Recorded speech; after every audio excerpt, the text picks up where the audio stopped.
Welcome, ladies and gentlemen, to the Broken Clock Tower Invitational Blind Elephant Game on Divine Masculinity. The Blind Elephant Game is based off of the old ancient wisdom of the five blind guys that grope the elephant. The elephant we're groping tonight is Divine Masculinity, as featured in this Jordan Peterson clip here. Ah, Initiates, I should say, refer to ayahuasca as she because the spirit of the plant is decidedly feminine. An encounter with ayahuasca is an encounter with the great mother of creation, the goddess, the void from which all things come, the feminine counterpart of Logos. Dr. Peterson, you appeared in one of my ayahuasca visions.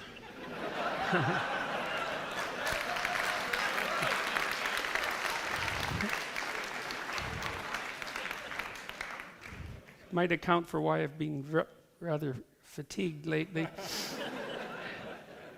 Dr. Peterson, you appeared in one of my ayahuasca visions, and I asked her, who is Jordan Peterson? What is he doing? Which is something I'd really like to know as well.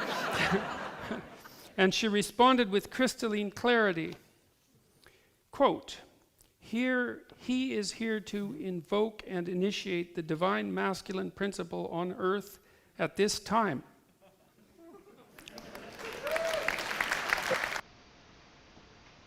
so with that, fellas, let's grope the divine masculine principle. Um, there's supposed to be another blind guy here groping with us, Federici. He's standing us up. Better things to do. Who would like to Maybe, grope the elephant first? maybe he got lost on his way over. Maybe. You want to start the groping, Frag?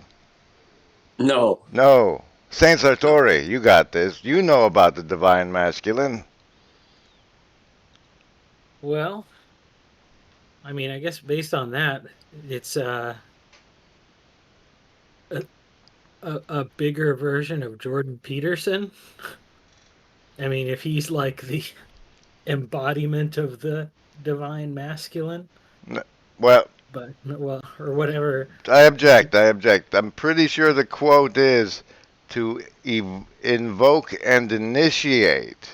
Oh, okay. So he would not be representative of with the Kermit voice. But what Okay. is divine masculinity? Go. Well, I mean, I think it's. I would say one aspect of it is a creative thing that is different from the way that, like,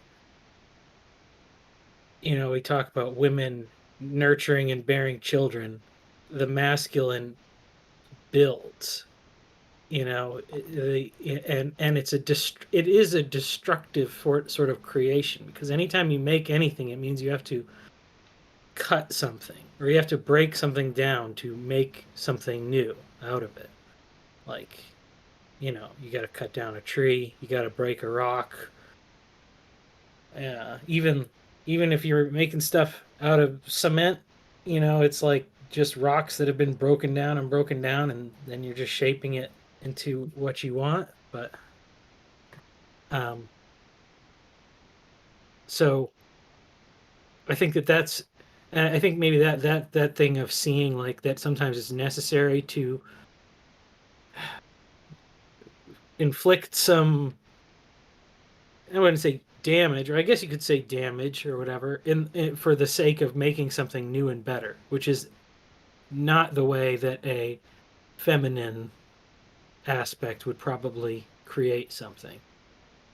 All right, all right. So we have the first groping coming in as divine masculinity is breaking shit. Gavin. And making stuff out of it. And making stuff out of it. Gavin, you ready to go? You got one? I would prefer to go later. But Demonstrate divine masculinity and go now. Okay. All right. So, uh, one thing that came to mind, I was trying to think about this. There's one thing. First of all, I grew up with men. My mom died when I was 2. So, and then I was trying to think about all the men I knew, and maybe some that were the best, the closest to the ideal. So I think about those things. And then, obviously, I think a lot of people in this little corner might mention Jesus. And so I can't help but think about when Jesus drew tables and chairs in the temple. And it always rubs me the wrong way a little bit, but there's a question. He's like, is that what the divine masculine does? Does the divine masculine, start throwing tables and chairs whenever the thing that is sacred is being mistreated? So that's the part of the divine masculine I don't know about. I'm open-minded about. But I think the divine masculine is a protector. Um, uh, will help will help those around him grow.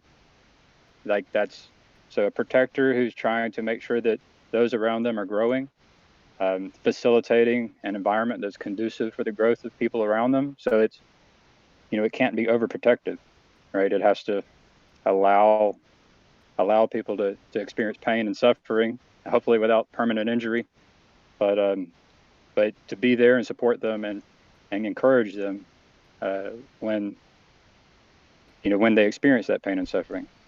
So those are the things that come to mind. I think about the word husbandry. So that's what comes to mind whenever I hear the divine masculine. All right, all right. So there we have number 2 in the blind elephant divine masculinity groping. Protective husbandry. So we have breaking shit and building stuff out of it, and protective husbandry groping so far. Thank you for joining us, Federici. We're now the official 5 of the Broken Clock Tower Invitational Blind Elephant Game, Divine Masculinity Groping. Are you ready, Jed? Sure, I could try. Well, I think it's a little bit of the trunk and the leg of what those guys have already said, for sure. And so I've been grabbing on this. Feels like might be a tail. So I'm about to probably make a total ass out of myself. But what I was thinking about was all of these kind of so some characters that come to mind are Adam,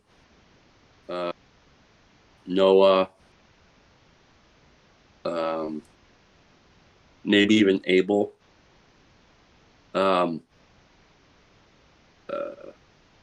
Moses,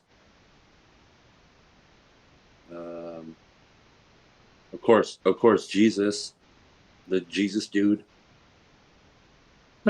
and then God in Job, as well as Job.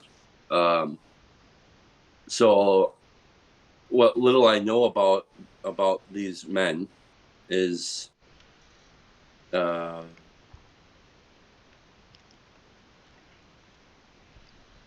they're initiated by either the voice of God or intuition, to kind of move out of a comfortable spot, and to move into a kind of like what Satori was saying, a creative place where they have to even wrestle with creating something anew, or in the same way that Gavin was talking about, like a protective home.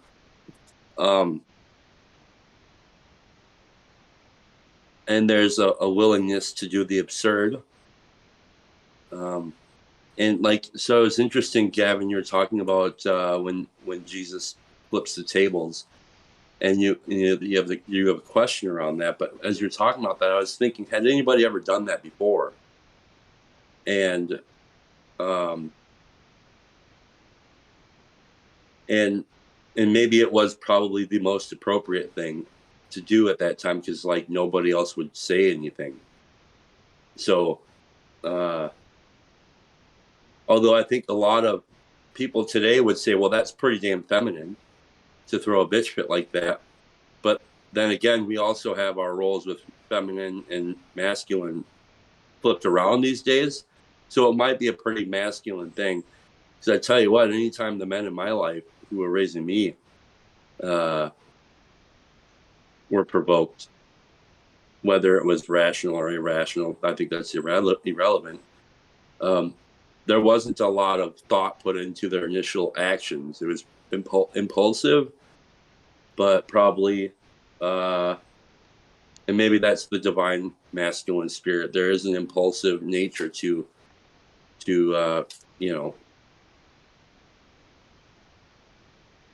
but yeah, so like, yeah, I don't know. The ultimate masculine divine spirit, I think, is what Christ did. He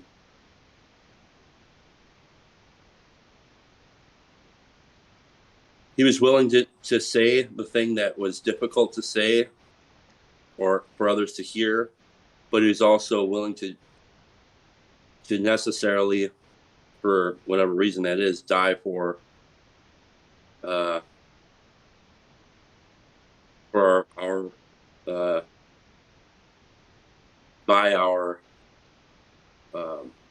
poor actions and blindness, so that we might see something. Maybe, I don't know.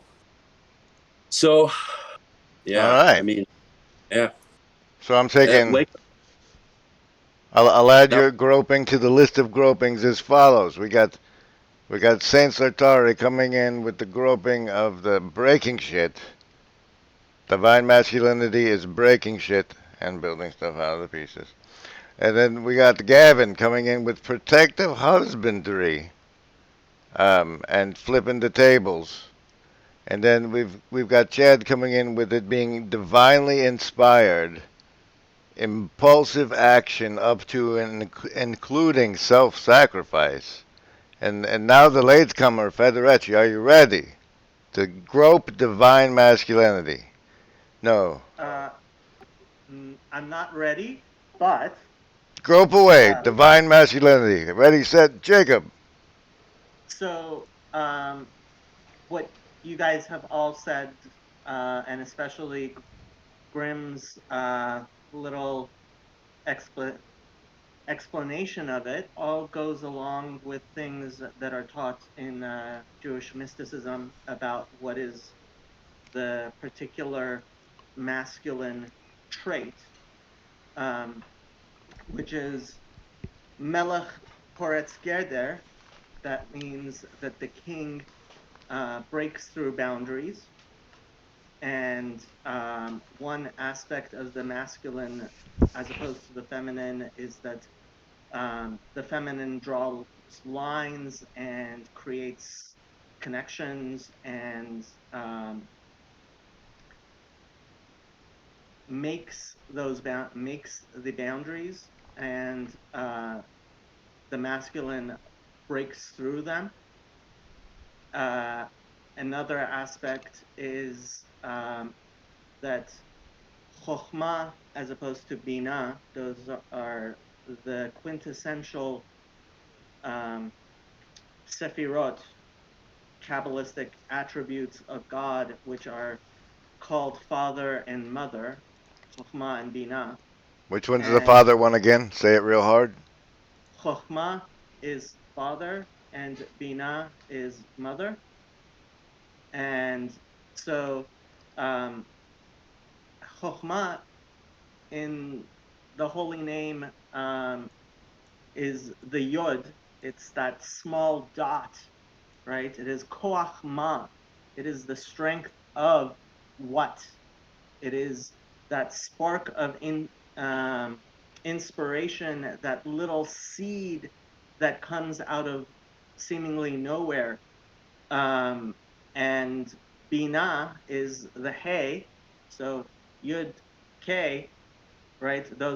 That is itself one of the names of God, and the Hey has form, and that is the feminine aspect of taking that seed and gestating it, giving it form, giving it body, and the word bina actually has the same root as to build, boneh.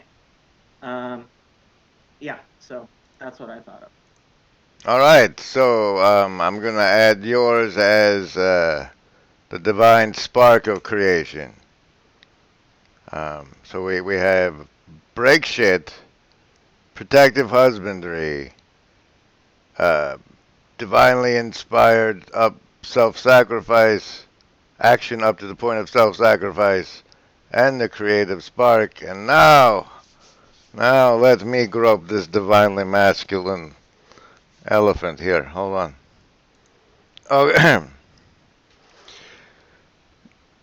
the the divinity and the masculinity combine and vend in such a way as to create the garden, the space in which everything that is worthy of protection and cherishing can bloom, up to and including the point of self-sacrifice in what it takes to secure the borders of the garden and nurture that there within.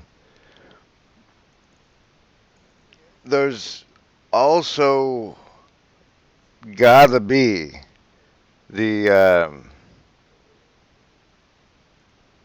putting of the difference between a boy and a man, the resistance to the desires, the self control. Um, the You have to be able to eat a lion as the divinely masculine, and in that case, the lion is the desires of your own flesh. So, like that level of personal sovereignty that allows the effective agency to be the protector and all the other roles that spring forth from obtaining the capacity of sovereignty over our own beasts within is my initial thoughts on divine masculinity.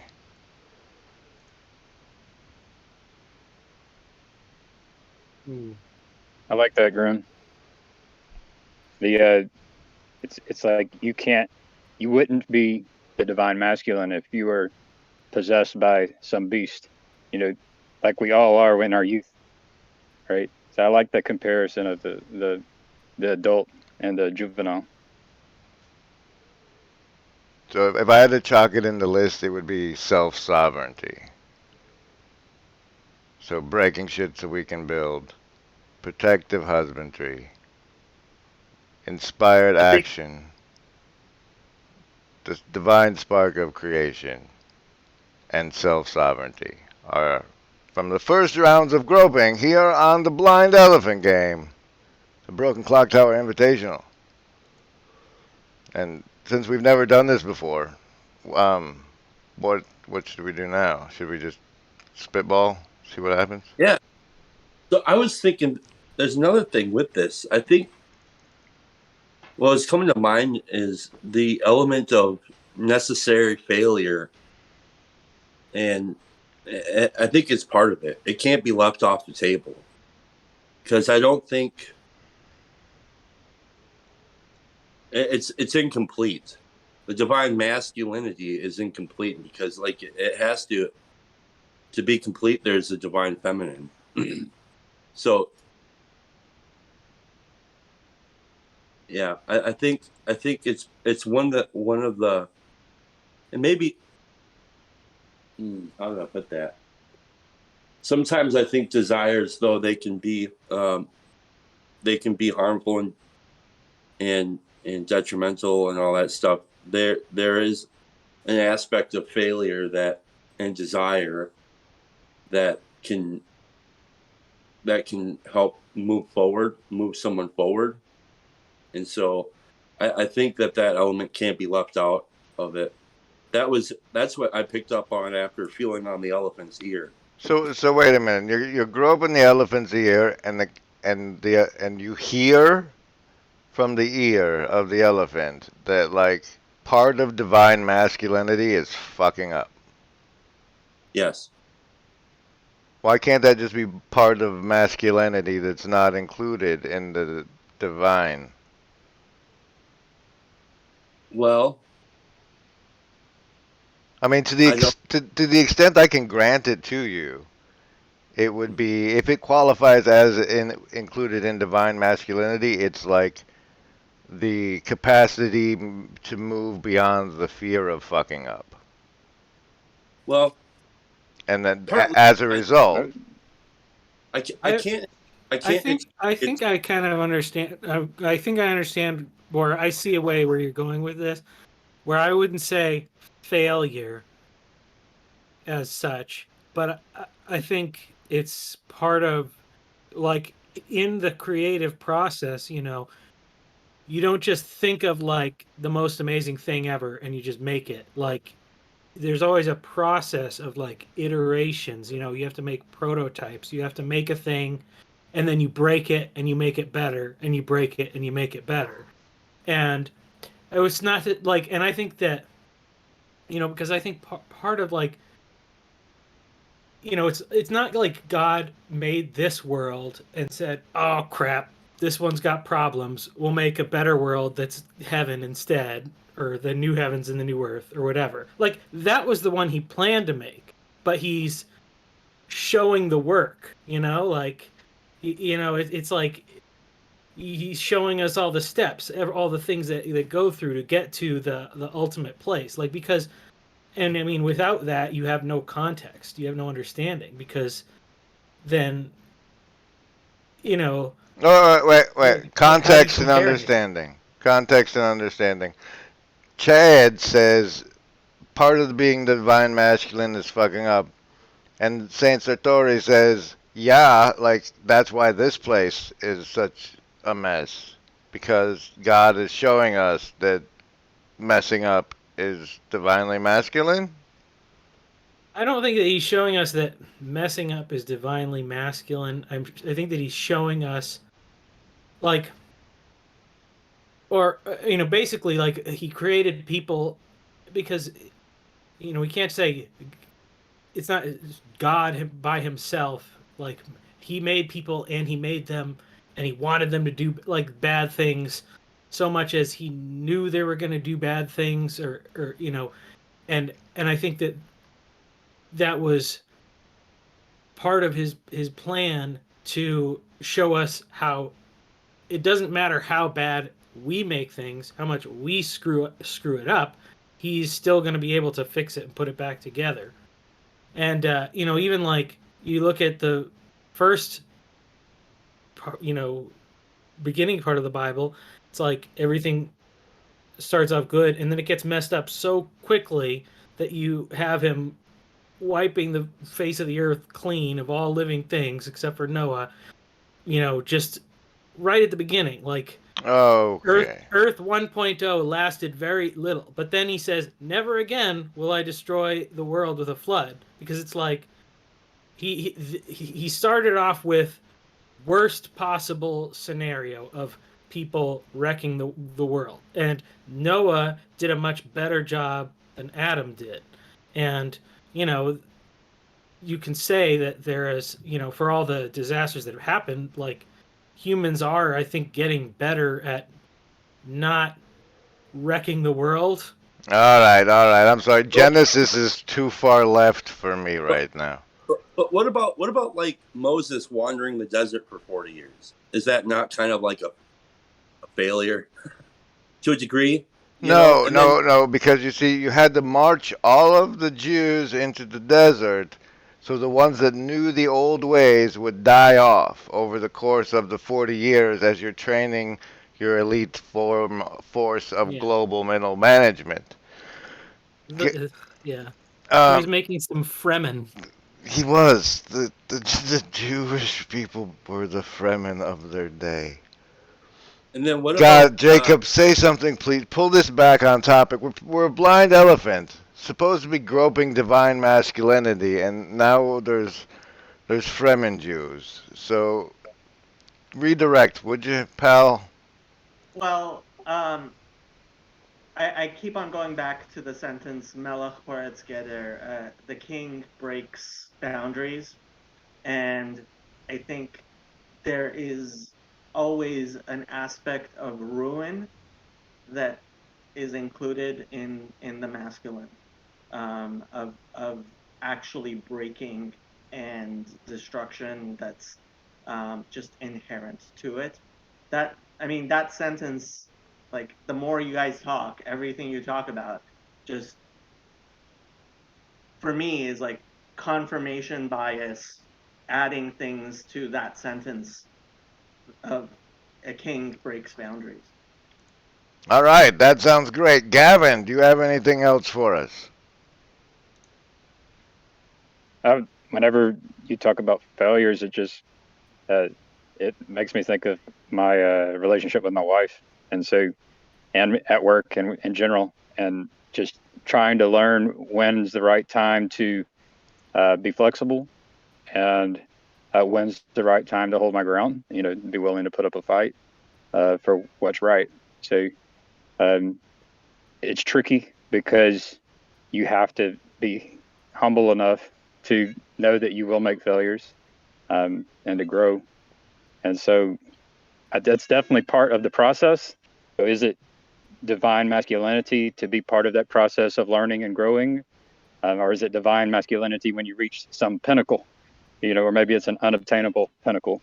But yeah, I'd like to think that you can, as you approach divinity, your ability to do your error correction and identify your failures improves. So your rate of growth and learning improves, and then you get better at knowing when you need to hold your ground on things.